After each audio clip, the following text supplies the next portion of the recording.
On est très loin du foot business, hein. C'est le club du FC Anor 2. Ils sont derniers de la 4e division du district, c'est-à-dire tout en bas, plus bas c'est pas possible. Ils ont d'ailleurs eu le titre honorifique l'année dernière de plus mauvaise équipe du championnat de foot amateur. Et pourtant, en dépit de ça, ils gardent le moral. Je vous propose de voir ce reportage croustillant, hein, vraiment, de Richard Coffin, Julien Ababsa et Christian Boisse.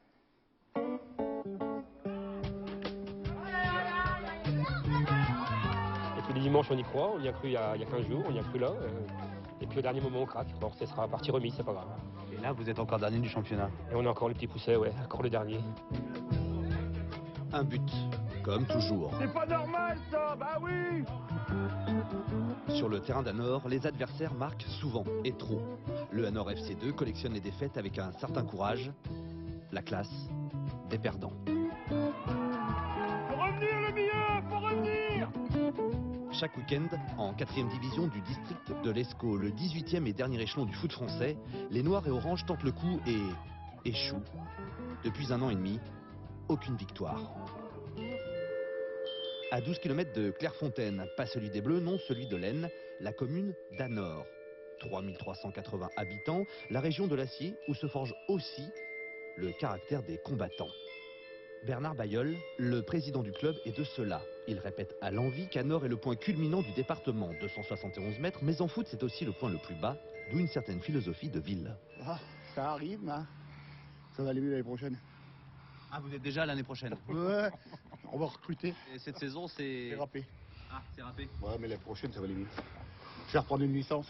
Allez,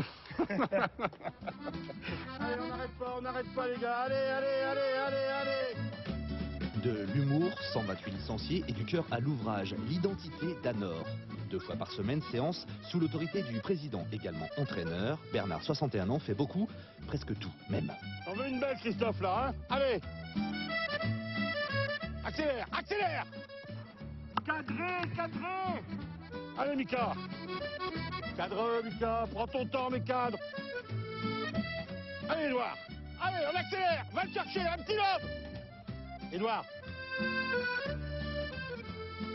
4 matchs, 47 buts encaissés, 3 marqués. Cadré les gars, cadré. Je perds pas le sourire, mais j'endors pas de la nuit du dimanche quoi. Parce que j'essaye de trouver, je me lève, sur le papier, je mets des changements, je fais un chemin. Mais c'est plus fort, c'est comme ça quoi. C'est la passion ça, c'est... Tranquillos les gars, tranquille. Soufflez bien. Et là je veux voir l'accélération, allez. Ça me noue le ventre, ça m'énerve. Alors souvent c'est ma femme qui prend malheureusement. Une vraie carte postale du foot amateur. Anor est à 5 km de la frontière belge.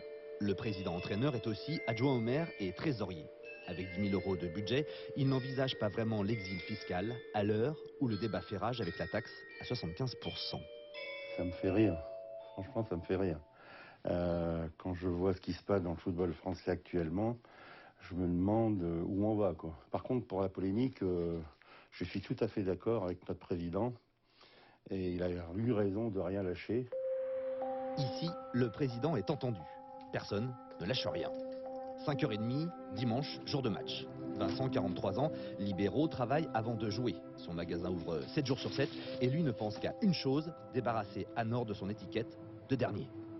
C'est pas plaisant à chaque fois d'entendre le vestiaire adverse hurler sa victoire. J'ai envie aujourd'hui que ce soit nous qui vibrent dans le vestiaire, bien sûr. Mais on va y arriver, un jour.